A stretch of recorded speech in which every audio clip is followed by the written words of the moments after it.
In 2003, a German archaeological team pointed instruments into the ground beneath one of the oldest cities on Earth and found something that should not have been there.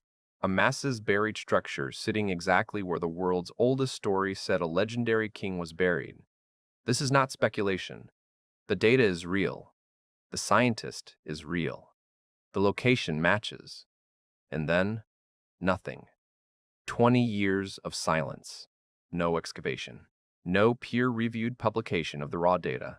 No follow-up. The internet filled that silence with conspiracy theories, leaked memos, and cursed sarcophagi. Most of it is fiction, but the real story, the verified, documented, scientifically grounded story, is honestly stranger than any of it. Because the question isn't whether something is buried beneath Uruk. The question is why nobody has gone down to look. Spring 2003. Dr. Jörg Fassbinder of the Bavarian State Department of Historical Monuments is leading a geophysical survey at Uruk in southern Iraq. Uruk is not a minor site. This is arguably the first true city in human history. 5,000 years ago, it had a population of up to 80,000 people, monumental architecture, and the earliest known writing system. Fassbinder's team wasn't digging. They were using cesium magnetometers, instruments that detect tiny variations in the Earth's magnetic field caused by buried structures. Think of it as an MRI for the ground, and the results were extraordinary. Beneath the surface, they mapped what appeared to be an entire buried landscape. Structures consistent with buildings, walls, and canal systems emerged in the data. But one anomaly stood out: a large subsurface structure located in a dried ancient channel of the Euphrates River. Here's where it gets interesting. There is a Sumerian literary text called the Death of Gilgamesh, not the famous epic, a separate, older composition. In it, the great king Gilgamesh dies and is buried in a grand tomb. Some scholarly interpretations suggest the text describes the Euphrates being diverted to build this burial site beneath the riverbed. For centuries, scholars treated this as poetic metaphor. Rivers don't get moved for funerals. Except the Euphrates has naturally shifted its course many times over millennia, and Fassbinder's anomaly sat precisely in one of those old dry channels. Myth and magnetometry were pointing at the same patch of dirt. Now, important context. Gilgamesh is listed in the Sumerian king list. Most Assyriologists accept he was probably a real historical ruler of Uruk around 2700 BC. The legends grew around a real person, so the idea of finding his actual burial isn't fantasy. It's a legitimate archaeological hypothesis supported by geophysical data. The BBC reported it. Reuters picked it up. The archaeological world took notice.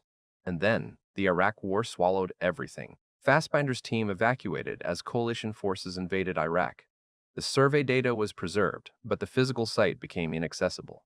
This is not disputed. Southern Iraq was a war zone and remained unstable for years. No legitimate archaeological team could operate there safely. But here's the part that genuinely puzzles people who follow this story. The security situation in southern Iraq has improved significantly since 2017. International teams have returned to other Iraqi sites. Excavations have resumed at Babylon, Lagash, and elsewhere. Uruk itself has had some limited archaeological activity. Yet the specific anomaly identified by Fassbinder, the one that matched the Gilgamesh burial tradition, has never been excavated. The raw magnetometry data from that particular feature has never appeared in a full peer-reviewed publication, and the team has been notably quiet about it. Now, before your brain jumps to conspiracies, and the internet has invented plenty, let's walk through the actual, boring, real-world reasons this might be the case. Because they matter and they're more interesting than you'd think. First, magnetometry data is not proof of anything. It shows anomalies, patterns that are consistent with buried structures. But consistent with is not confirmed as. That buried anomaly could be a royal tomb. It could also be a collapsed municipal building, a geological formation, or an ancient waste deposit. Without excavation, you cannot know. Second, excavating something like this would be enormously expensive. We're talking millions of dollars for a multi-year project requiring heavy equipment, international specialists, security details, and Iraqi government cooperation at every level. No funding body wants to write that check on the basis of a single geophysical survey and a literary text. Third, academic reputation. If you announce you're excavating the tomb of Gilgamesh and you find a collapsed grain storage facility, your career takes a hit. The hype-to-evidence ratio on the story is already dangerously high. Serious archaeologists are cautious by training and by necessity. Fourth, and this is the one people overlook, Iraqi sovereignty. This is Iraq's cultural heritage. The decision to excavate belongs to Iraqi authorities and Iraqi archaeologists first. The colonial era of Western teams extracting artifacts from the Middle East is rightly over. Any project would need to be Iraqi-led or genuinely collaborative. That takes time, trust, and institutional infrastructure that Iraq is still rebuilding after decades of conflict. These are real obstacles. They are sufficient to explain the delay without invoking any conspiracy whatsoever. And yet, there's a question that lingers. Not a conspiratorial question, a genuinely scientific one. The real mystery isn't about curses or secret excavations. The internet is full of invented stories about sealed chambers, vibrating sarcophagi, and teams falling mysteriously ill. None of that is verified. None of it comes from credible sources. It's creepypasta dressed up as archaeology, and it actively harms public understanding of a genuinely important site. The real mystery is far more compelling. It's this. We have better remote sensing technology now than Fassbinder had in 2003. Satellite imaging, LiDAR, advanced ground-penetrating radar, modern AI-assisted analysis of geophysical data. We could learn vastly more about that anomaly without ever putting a shovel in the ground, and nobody is doing it. The entire site of Uruk is a UNESCO-recognized treasure. It contains layers of civilization spanning 3,000 years. The anomaly Fassbinder found is one data point in a city that essentially invented urban life, bureaucracy, and literature. The scientific case for further investigation is overwhelming. The technology exists. The academic interest exists. So what's missing? Willpower, money, political alignment, and maybe, honestly, a little bit of fear. Not supernatural fear, institutional fear. The fear of opening a door that changes the textbook. Because here is the thing about Gilgamesh that makes archaeologists nervous in a way they rarely admit publicly. Gilgamesh sits at the border between history and myth. He's in the king list, but the king list also says he ruled for 126 years. The epic describes him as 2/3 divine and 1/3 human. The Sumerian poems give him supernatural strength, encounters with gods, and a quest for immortality that defines the human condition.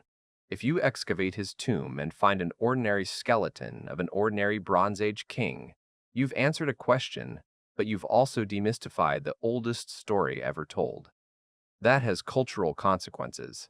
Gilgamesh is foundational to Iraqi national identity and to the study of world literature. Scholars don't take that lightly. But if you excavate and find something unexpected, unusual preservation, anomalous skeletal features, artifacts that challenge current models of Sumerian technology, then you've opened a different kind of door, one that raises questions entire academic disciplines aren't structured to answer. We've already seen this pattern. The Epic of Gilgamesh contains a flood narrative that predates Genesis by over 1,000 years.